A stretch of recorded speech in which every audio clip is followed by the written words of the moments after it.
continuing story of Peyton Place.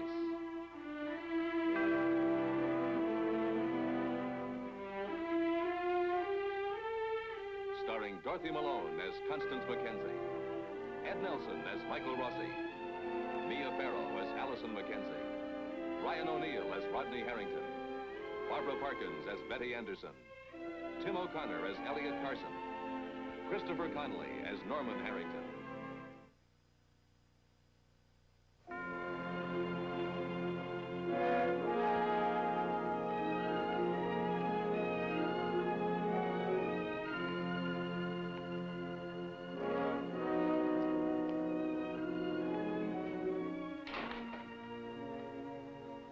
John Fowler was elected district attorney of Peyton County by a large plurality. The public respected him as the son of a noted prosecutor who had served them well. Now, with the death of young Joe Chernak, John Fowler is determined to gain the public trust on his own. Carefully, he is building his case against Rodney Harrington.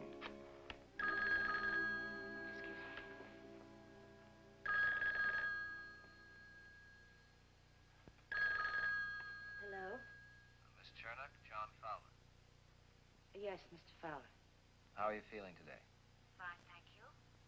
I've been waiting for your call. I'm sorry, I didn't forget. I've just been busy, my brother's funeral. Yes, of course. I understand. I think you realize how important it is for us to get your statement recorded as soon as possible. Yes, I'll be over the first chance that I get. Could you come into the office now? No, I can't right now. As soon as you can, then. All right. Fine, I'll be expecting you. Goodbye, Miss Chernak. Goodbye. Well, where were we? You were about to offer me the position of the keeper of the rubber bands, and I'm about to snap it up, if you'll excuse the pun. Well, then you'll stay. That's great. I have to go to the hospital. Say, can I drop you off somewhere? Yes, as a matter of fact, you can. The police station. Eli? That old story of making some woman a good wife doesn't apply to me. Oh, just not your day. What time is it, Eli? Allison will be home soon. She hasn't had an easy day either, you know. No, she went to see Rod. Seeing him in jail depresses her so. She's bound to hear people talk, and I've had plenty of that. They've been in the chandlery all day. Town people, summer people, they're all the same. They think we're putting on a show for them, for their personal amusement. If Rod had gone to the police first thing, all this could have been avoided. And I think that I'm partly to blame. You're to blame? Yes. I think I could have helped him, perhaps more than anybody else. I was at the right place at the right time, but I lost the chance. I was at the Clarion the night that Rod came in. He seemed frightened and tired. He asked about Matt, but I'd just taken Matt to the airport. What did he want? He wanted to talk about something to Matt, perhaps about what had just happened. I tried to get him to talk to me, but I didn't try hard enough. I should have insisted that he go to the police station then and there. But I had so many problems of my own. What with Matt going away and leaving me high and dry, maybe I didn't want to help. Maybe I didn't want to get involved with young people's problems. Oh, don't blame yourself, Eli. I do blame myself. I should have been able to give him some comfort or some courage or something. Look, Rodney does need our encouragement and our help. But he doesn't need useless tears. They don't wash away anything.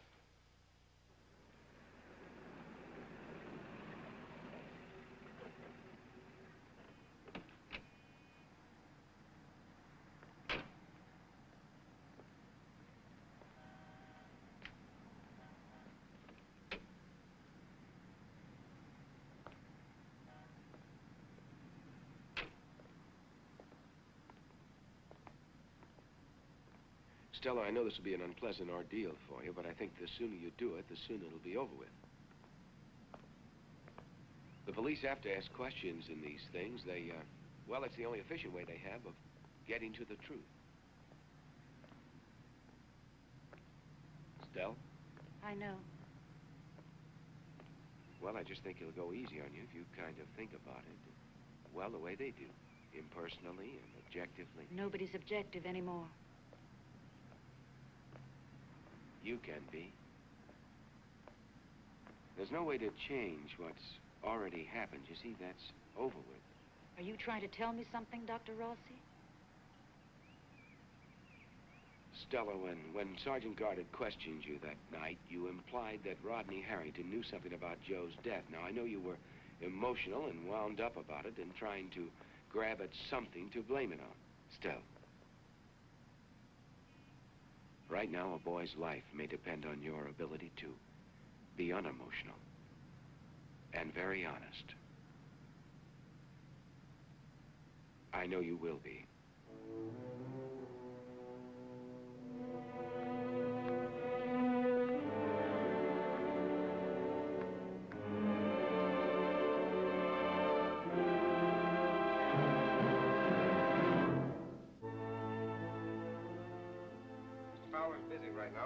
Sergeant Goddard is off duty.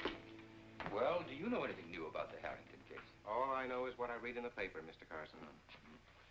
Well, I'm going to wait right here until Mr. Fowler decides this evening.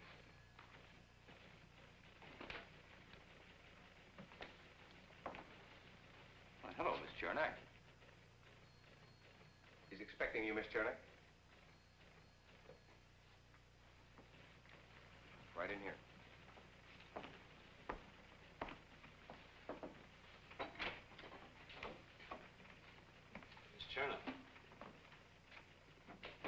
Now, what's Stella Chernak doing here?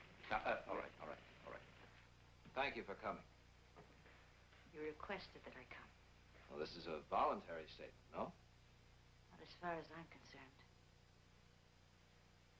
The statement has to be made, and I have to make it. I hardly call that voluntary. But you are prepared to repeat what you told Sergeant Goddard and myself.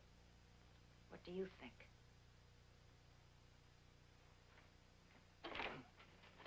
Ready, come in now, please.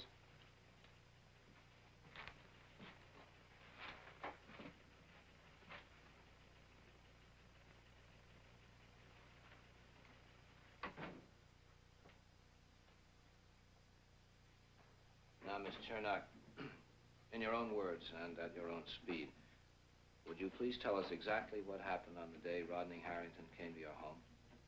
He came to my house looking for my brother. Who did, for the record? Rodney Harrington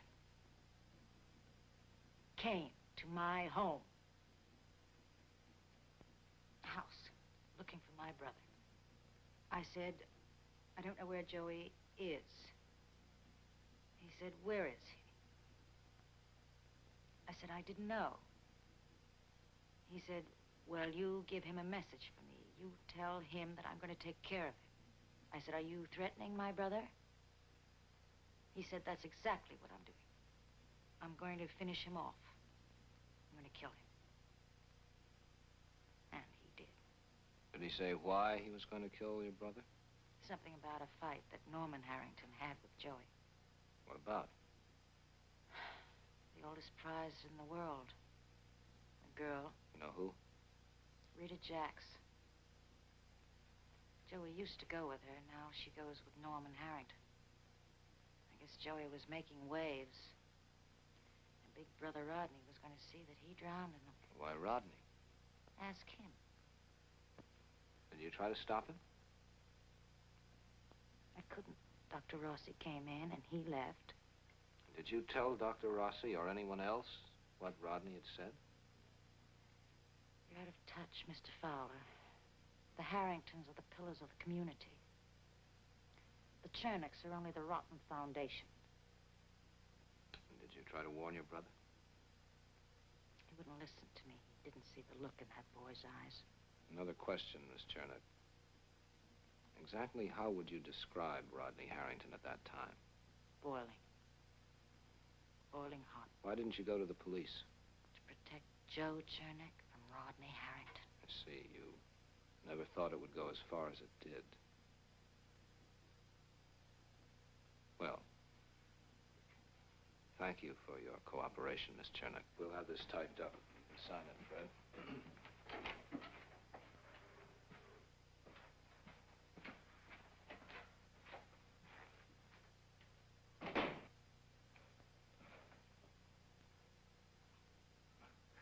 I understand you're a biochemist.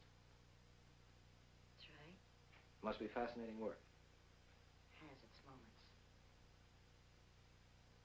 You don't have to keep me occupied while we wait. I'm sorry. Small talk is not in my line. You can wait outside if you like. I'd like.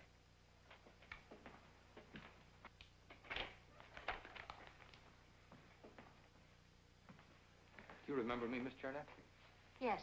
May I talk to you for a moment? No. You see, Mr. Carson, I'm not like my mother. I wasn't brought up in the old country, so I know how to be rude.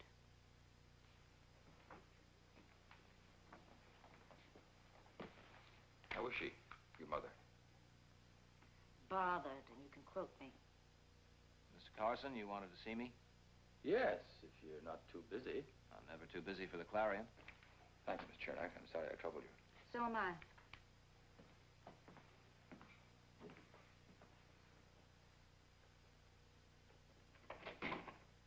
You're really on the job. Who are you? Stella Chernak. She's the sister of the deceased. I'll be talking with her and her parents from time to time. I noticed the stenographer. She made a routine statement. May I have a copy? Not a chance. More routine. This job's a series of routines, Mr. Carson. All leading up to what, Mr. Fowler?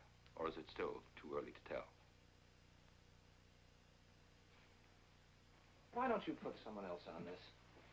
Someone with less painful memories.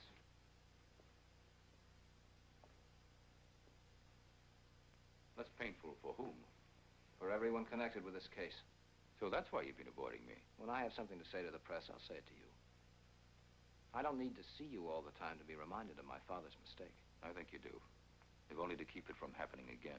Does that become your mission in life? To play the specter of injustice, the ghost of Christmas past, hovering over my head? I'm not a ghost. And the sooner you and the rest of the people of this town realize it, the sooner you'll be able to live with it. Then let's say you're a symbol. You can sway people with a look, the tone of your voice, the use of a word. Just don't lean so far, being fair and forgiving, that you lose your balance.